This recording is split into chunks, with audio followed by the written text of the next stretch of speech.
Dans l'épître de Jacques, l'apôtre déclare avec une lucidité tranchante: vous demandez et vous ne recevez pas parce que vous demandez mal, dans le but de satisfaire vos passions. Jacques chapitre 4, verset 3. Cette affirmation met en lumière une réalité spirituelle souvent négligée. L'échec de certaines prières n'est pas dû à un manque de puissance de Dieu, mais à un problème d'orientation du cœur de l'homme. Jacques s'adresse à des croyants, à des personnes qui prient, qui demandent, mais qui ne voient pas de réponse. Le problème n'est pas donc l'absence de prière, mais la manière de prier. Prier mal ne signifie pas nécessairement prier avec de mauvaises paroles ou une mauvaise formulation, mais prier avec de mauvaises intentions.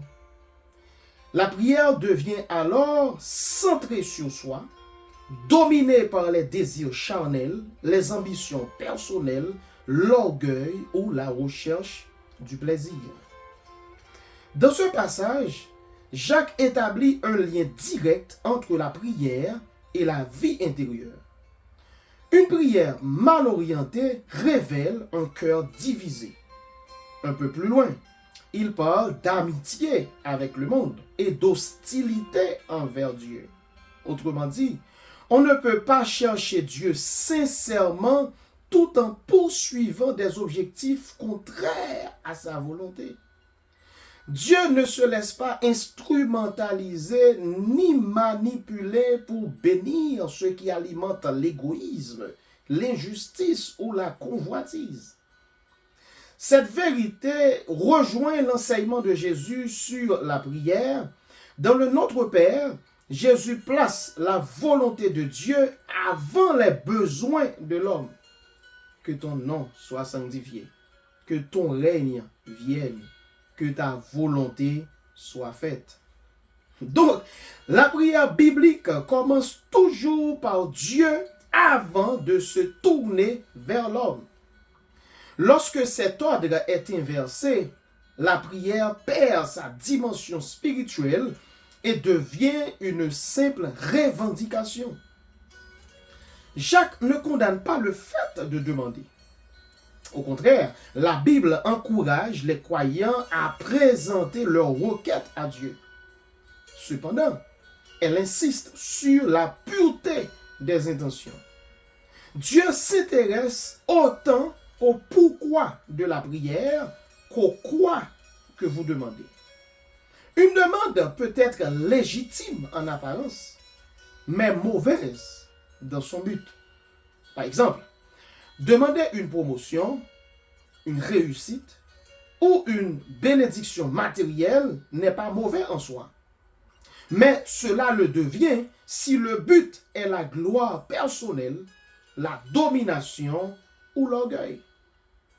De plus, Jacques souligne que la prière authentique est indissociable de l'humilité. Quelques versets plus loin, il affirme: Dieu résiste aux orgueilleux, mais il fait grâce aux humbles. Donc, une prière mal formulée est souvent l'expression d'un cœur qui refuse de se soumettre à la souveraineté de Dieu. À l'inverse, une prière juste reconnaît la souveraineté de Dieu et accepte que Dieu réponde selon sa sagesse, même lorsque cela ne correspond pas à nos attentes. Enfin, Jacques nous rappelle que la prière n'est pas un moyen de contrôler Dieu, mais un espace de transformation. Une prière alignée avec la volonté de Dieu ne change pas seulement les circonstances, elle change d'abord le cœur de celui qui prie.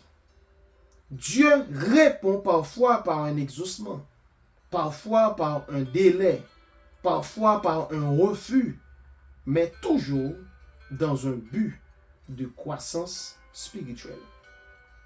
Ainsi, l'enseignement de Jacques nous invite à un examen profond. Prions-nous pour servir nos passions ou pour chercher la gloire de Dieu? La prière efficace n'est pas celle qui insiste le plus, mais celle qui s'aligne le mieux avec le cœur et les desseins de Dieu. Que Dieu vous bénisse richement et abondamment.